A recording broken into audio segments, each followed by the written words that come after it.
What's up, you guys? Foamsmith here. Today we're going to be working on the Berserker armor, and we're going to be working on the arms. So let's get to it. Okay, so first of all, excuse all the background noise. It is nighttime here.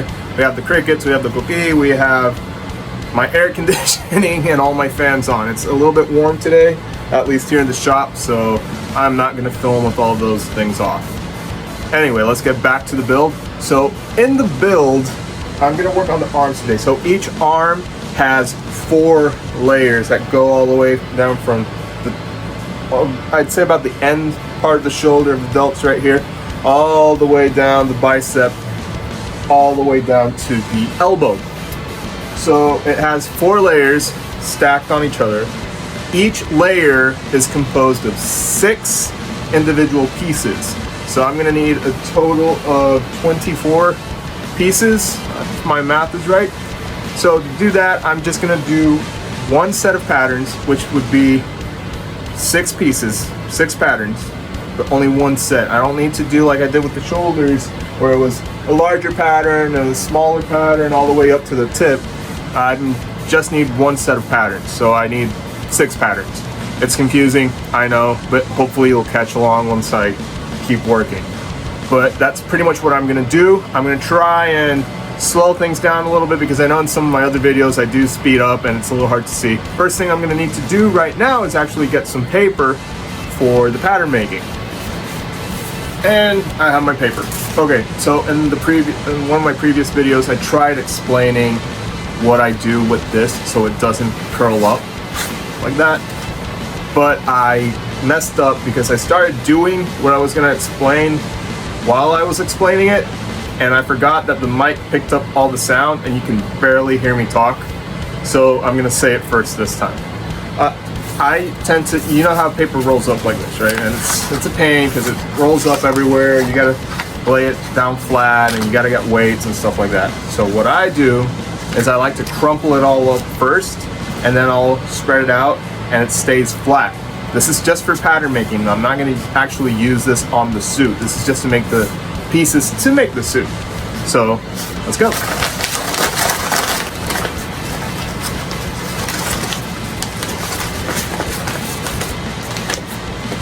You open it up.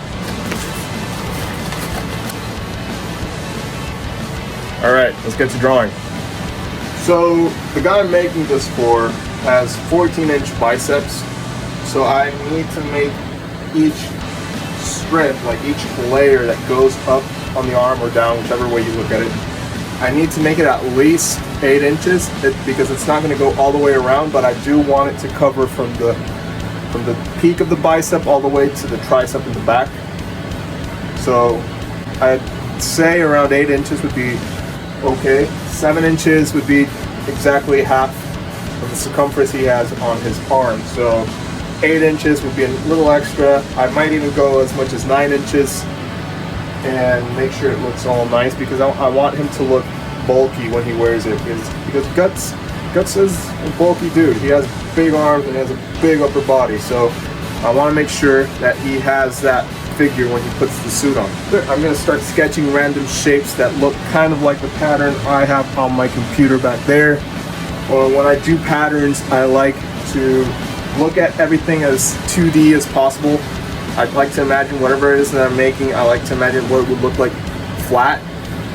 And that way I know how to cut my patterns to make a 3-dimensional object. Now, keep in mind, I know it sounds difficult, and it is a little bit. I understand you. I do have a background in 3D modeling and animation. That's literally my bachelor's degree in 3D modeling. So I kind of use what I learned there and apply it to this. Honestly, you can just look up videos from Evil Ted on YouTube. He does a lot of hand-drawn patterns, and it's like he hand draws them and all that stuff, and then he sells the cleaned up versions. But if you want to learn how to make patterns, you can always look up his videos because even though I do have the knowledge of a 3D modeler to lay out UVs, it helps me when organizing the patterns mostly. But to actually know how to make the pattern, I would suggest learning from someone who knows how to make patterns. I can teach you. If you guys want to learn how to do that, just comment below, let me know, and I can make a video on that. But if you want to go somewhere else where it's a little more detailed with someone that honestly has more experience than me, then Evil Ted on YouTube is definitely the way to go. And this is not sponsored by him or anything. I just really enjoy his work, so I want to make sure that he gets some love.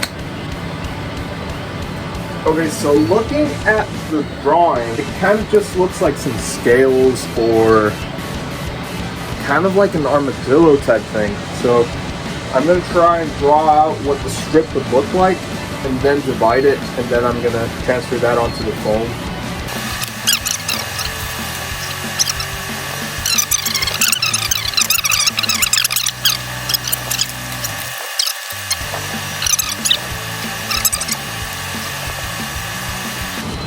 With these two patterns, I can make most of the armors, because I'm going to take the patterns and I'm going to trace them onto the foam this way, and then I'm going to flip them, trace them onto the foam the other way, and they're going to be exactly symmetrical on both sides. Well, I wouldn't say exactly because I am cutting these out by hand, but they're going to be a lot more symmetrical than if I cut 4 individual pieces. Alright, so I got my foam. I'm out of the black and the gray foam, so sadly I gotta go with white. I don't like, it's just like a pet peeve of mine, I just don't like adding different colored foams. I like to make everything one solid color like that. And I really don't like it. I mean, you can kind of see the Pokemon armor right here. That's driving me nuts, seeing those multicolored things there. So I don't, but if you're out, you gotta use what you got. So I'm stopping and cutting. I'm gonna cut up a lot of these. You're gonna see some scenes or like skips from one end to the other. You know, these videos do seem a little bit long. I cut them down quite a bit just to be able to have something comfortable to watch, because I don't really like the really long videos. So yeah, sometimes I watch those videos where there's that dude making a jacuzzi in the woods with his plastic spoon. It's like a 2-hour long video. Move this so you can actually see me better, because I'm just showing my back right there. That's better. I gotta cut everything at an angle, so when I glue it together, it creates that ramp type shape. Alright, so I'm gonna do that, but in order to do that, I gotta separate this a little bit to the side. So I'm gonna give it at least, I'd say at least a centimeter in between, maybe a little more. And then I gotta do that with all the pieces. So this is where laying out UVs comes in handy, because you get to learn how to lay out these shapes on a plane and get as much as you can out of this plane without having to waste a lot of foam. So I'm gonna trace this. And there it is. So now I messed up. Okay, so I added it like this. It was supposed to be like this. Either way, it's fine. I just gotta trace this one backwards.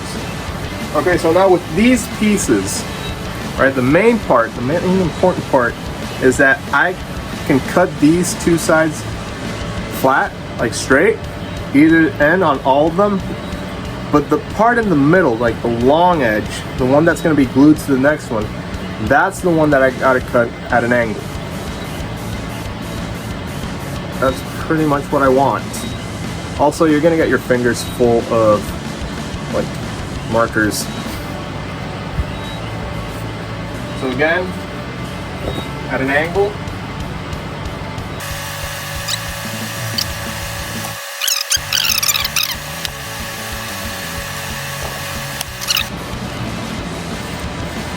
Since they're at an angle, I'm going to glue them flat together like that. Then I'm going to heat it up a little bit so they curve out like that. And this is, depending how well it turns out, this is basically the prototype. But if it works, I'll keep it.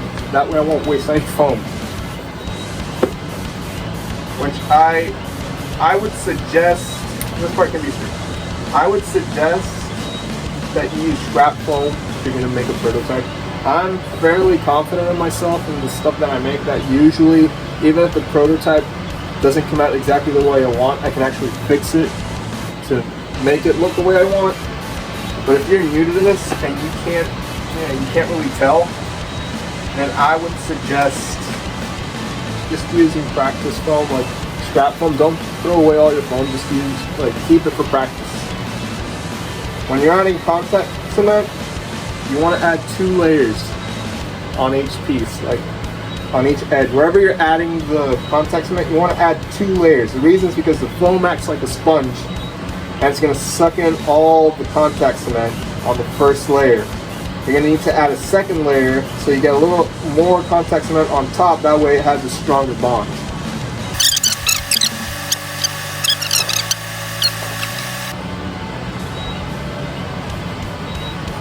Alright, for the sake of the video, I'm gonna only make 1 layer for the video, and then I'm gonna make 7 more.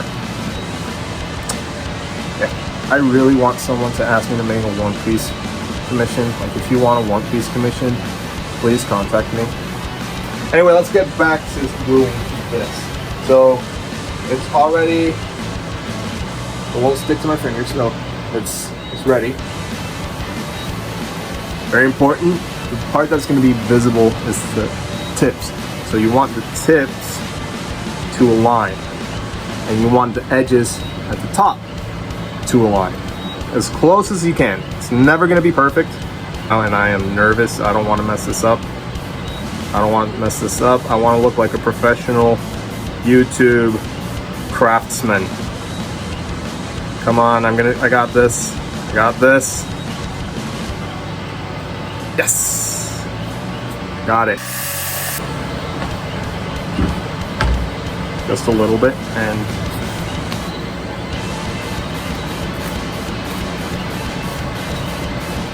now for the rest.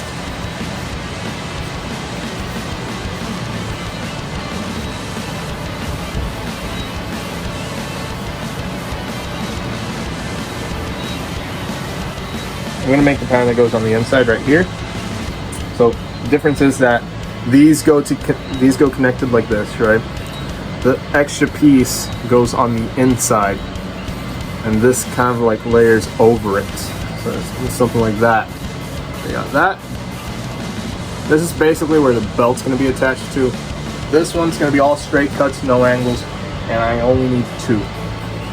Okay, so now this is cut out, and I got to add glue on this edge and on this edge right here. They're going to go together like that.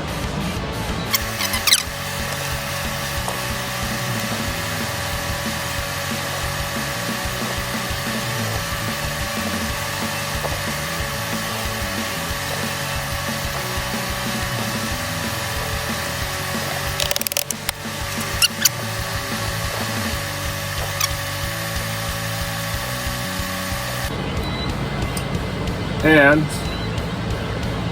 here it is. This is the first layer for all 8 layers that go down the arm on the Berserker armor. So that's it for this video. I hope you guys learned something. I hope you enjoyed it. And if you did like it, make sure to like, comment, share it with your friends, subscribe if you're on YouTube, follow if you're on Instagram or TikTok. And until next time, everyone, stay crafting.